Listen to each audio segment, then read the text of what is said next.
এখানে Hollywood FX gold plugins এর মাধ্যমে একটি প্রজেক্ট তৈরি করা হবে।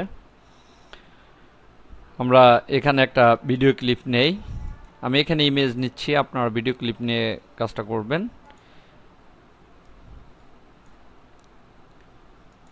এখানে ছবিটার সাইজ খুব কম আছে, তাই এটাকে বাড়িয়ে নিলাম। আমি এখানে ছবিটার সাইজ 5.5 মিনিটে নিয়ে নিলাম। এবার এটাকে বিভিন্ন জায়গা থেকে কাটি।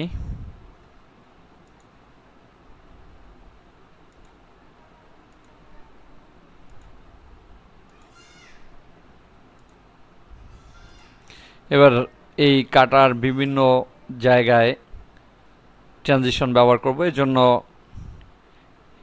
স্টোরিবোর্ড ভিউ করে নিলে ভালো হয়।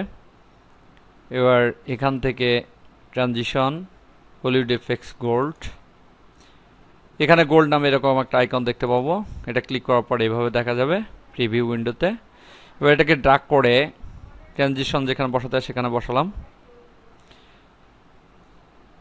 একবারে আমরা সবগুলো বসিয়ে নিতে পারি।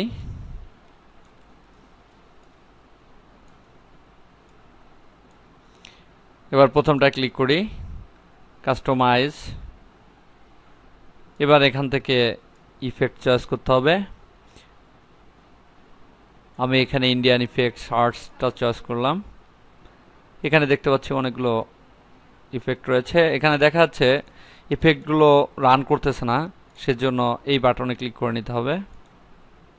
এবার যে ইফেক্টটা ক্লিক করব সেটা রান করবে। তো আমরা এখান থেকে এটাকে চয়েস করলাম, ওকে। এটার ডিউরেশনটা দেখতে পাচ্ছি মাত্র 1 সেকেন্ড, এটাকে বাড়িয়ে 3 সেকেন্ড করলাম। আবার এটা ক্লিক করি, কাস্টমাইজ। এখান থেকে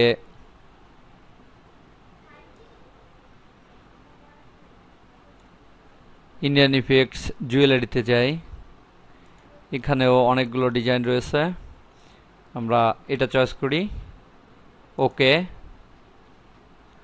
এটাকেও বাড়িয়ে দেই 3 সেকেন্ড, কারণ 3-4 সেকেন্ড বা 5 সেকেন্ড এর বেশি যদি ট্রানজিশনটা হয়ে যায় তাহলে দেখতে খারাপ দেখা যায়, তাই আমরা এখানে 3 সেকেন্ড নিলাম।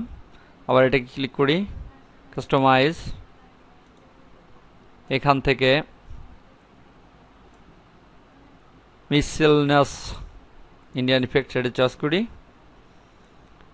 এখান থেকে যে কোনো একটা ডিজাইন চয়েস করে নেই, এই ডিজাইনটা চয়েস করলাম, করে ওকে।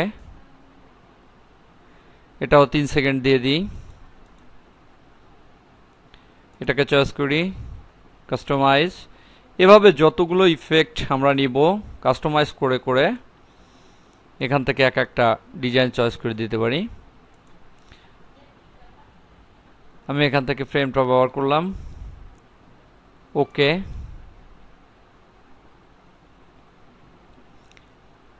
এবার টাইমলাইন ভিউতে চলে যাই, দেখতে পাচ্ছি যেখানে যেখানে ট্রানজিশনগুলো ব্যবহার করছি সব দেখা যাচ্ছে।